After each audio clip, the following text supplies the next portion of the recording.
Ladies and gentlemen, as Professor Luby has spoken about the air, I would like to draw your attention to health and present a talk titled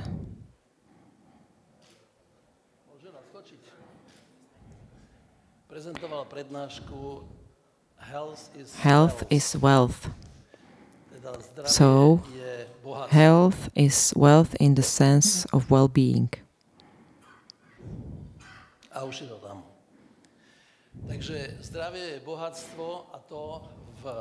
Health is wealth in the sense of well-being.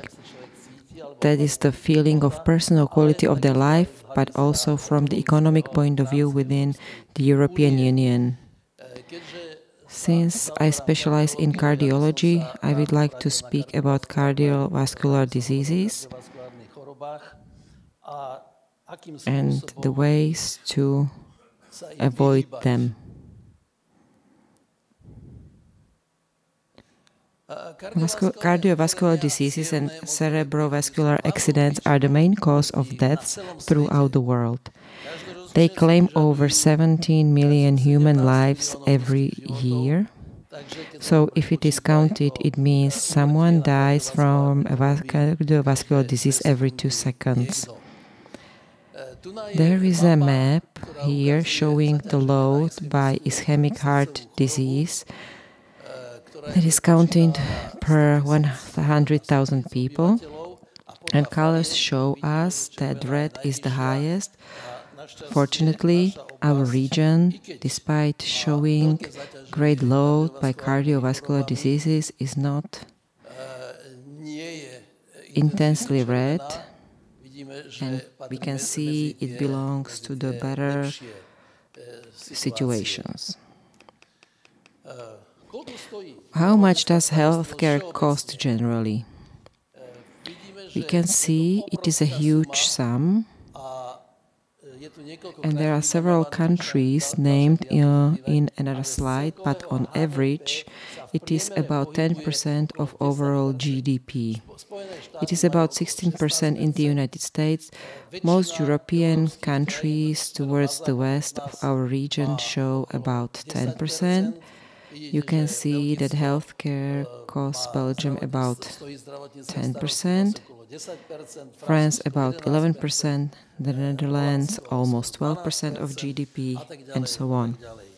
The costs in our country used to be about 4 to 6% of GDP. I do not know whether it is a little more nowadays. I reckon Romania has the lowest cost of about 5%. Of course, it is important to take into account a value in individual states since there are different coefficients, but I would prefer not to deal with it now.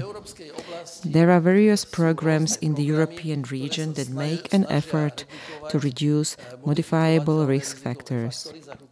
I will talk about them in a moment, such as especially smoking, blood pressure, and various kinds of prevention.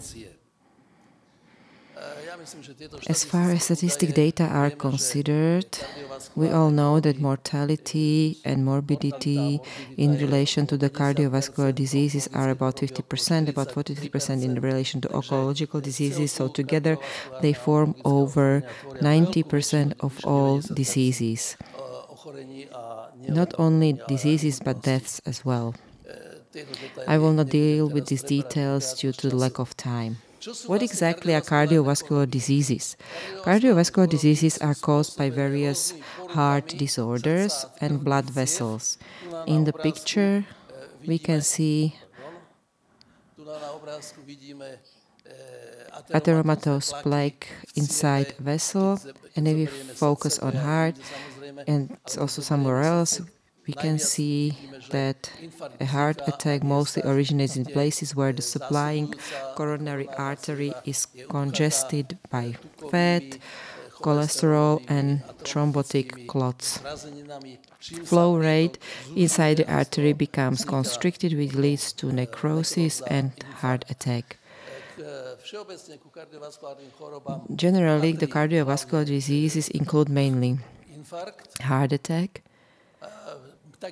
as well as stroke, which is caused by similar damage of vessels inside the brain. It is like a heart attack of brain. They also include increased blood pressure, hypertension, and other vascular and heart diseases. The main cause of cardiovascular diseases are using tobacco, physical and movement passivity, unhealthy diet, misuse of alcohol, although I personally belong to the generation that used to say that alcohol was very protective and it indeed releases the good cholesterol. It depends on whether it is taken regularly. It should be regularly in small volumes when this effect of high density lipoprotein is actually positive and reduces cholesterol. It is not right when somebody saves alcohol for the entire week and then, pardon my language, gets wasted before the weekend. This is not right.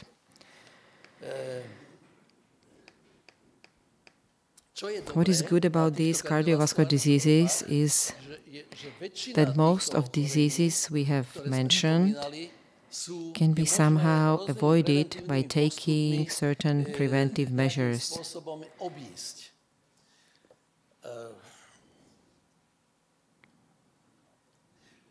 How can some of these diseases be avoided?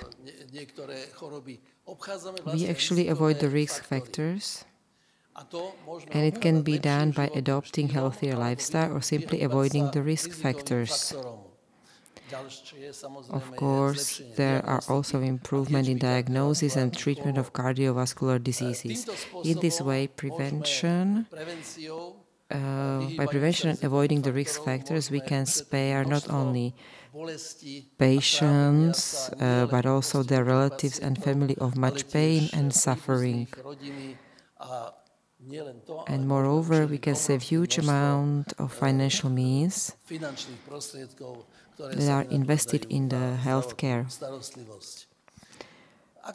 What are the risk factors? We have a very illustrative picture here, where I would like to point out especially the gradual constriction of lumen in vessels that supply certain part of heart, and the most frequent risk factors are high blood pressure, smoking, high level of glucose, mainly diabetes, low level of physical activity, that is little movement, obesity, high level of cholesterol, and so on.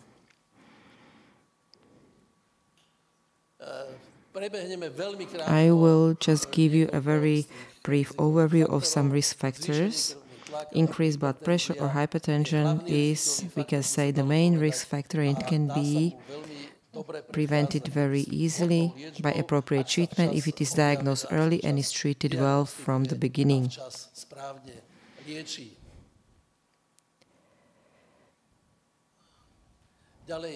There is also increased level of cholesterol. Some people are genetically adjusted to higher level of cholesterol. They actually do not mind at all, but in some people, cholesterol is rather strong risk factor.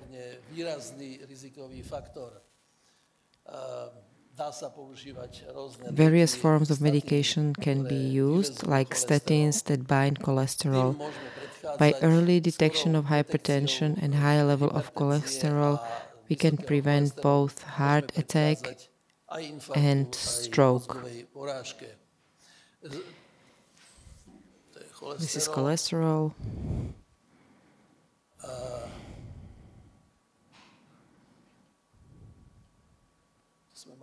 We have already had this. Doesn't move forward. Okay. Well, there is also a high level of sugar. It also belongs to the main risk factors. Again, early detection and treatment of diabetes, which can be performed rather well, not only by using insulin, but also through various forms of tablet medication, can prevent this high risk factor. Smoking is another risk factor that can be totally eliminated. It is a main contributor to development of heart attacks strokes and sudden deaths. In case no organic changes have occurred, the situation will be normalized again, and the patient can be without any symptoms 2 years after giving up smoking. Another factor is unhealthy diet. This is especially connected to salt intake. I remember when I did my military service in 1963, there was a sign written on the roster under the stairs saying we don't use salt after reaching the age of 30. So it was a fact well known even then. Much salt increases blood pressure, changes conditions in kidneys, and together with saturated fatty acids and cholesterol, it creates conditions for the development of cardiovascular diseases. Another very important risk factor is obesity, which does not only have impact on cardiovascular system, but as you can see, on many other organs, where it has an overall negative influence. And the fat tissue itself releases matters, substances which contribute to the development of various diseases of various organs. I have already said this. There are also various social risk factors. They include lack of education. Uneducated people have more cardiovascular diseases, whereas the educated have significantly fewer of them. It might be because they are more likely to tell themselves not to smoke, for example, or to devote more time to themselves, or to take a little exercise, or not to overeat. However, it is interesting that these, let's say, psychosocial factors also include negative emotions, which are connected, for example, with unemployment, hatred, hostility, rage, unhealthy competitiveness, selfishness, and other negative emotions, unlike the positive ones, such as pleasure, love, altruism, empathy, and so on, that are cardioprotective. Other determinants of cardiovascular diseases include aging, globalization, urbanization, and genetic factors.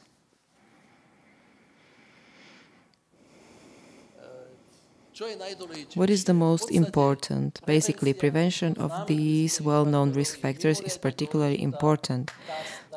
These diseases can be virtually eliminated, and this prevention should be oriented from top to the bottom through the political sphere, from the government through parliament, regional offices that should aid, for example, stopping smoking, healthy diet, various strategies for physical activities, and so on.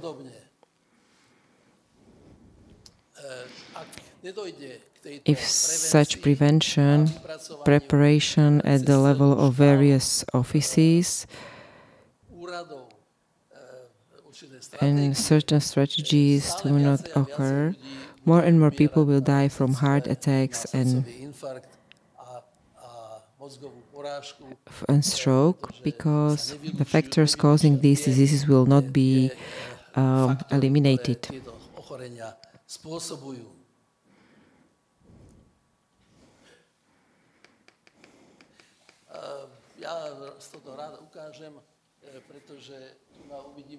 I will be glad to show this, since we will see several people here who organize a similar conference called Health is Wealth.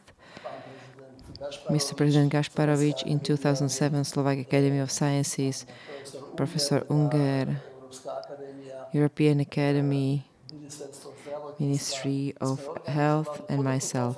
Of course,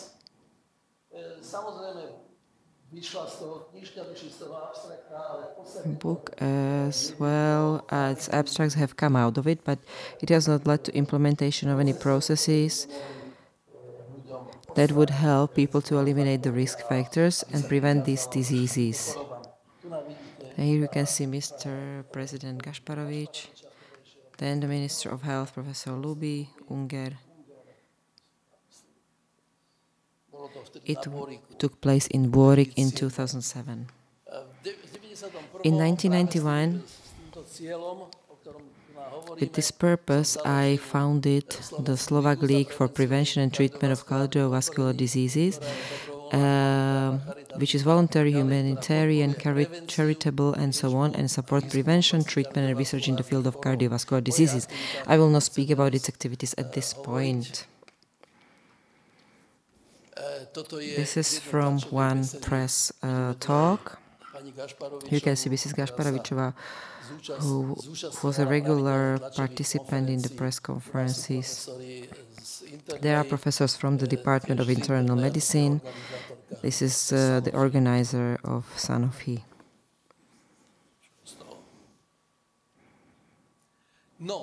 Well, this is the final slide, where we talk about what will happen in Europe next. The cost will most probably rise. It presented 8% of GDP in most Western countries in 2000. It was less in our country at that time. It is anticipated that this figure will almost double in 2030. It is caused especially by the fact that the population grows older. Chronic, non-contagious diseases are on the increase, as well as the inflammatory diseases which contribute to their development. And despite the improvement of treatment, the base of medical technologies, which are particularly expensive, is expanding, thus increasing the price for medical treatment in Slovakia. There is one more. I think we can leave this due to lack of time. We can say that in spite of growing healthcare costs, the universal and general care for everyone is a good aim, and it's worth fighting for. Thank you for your attention.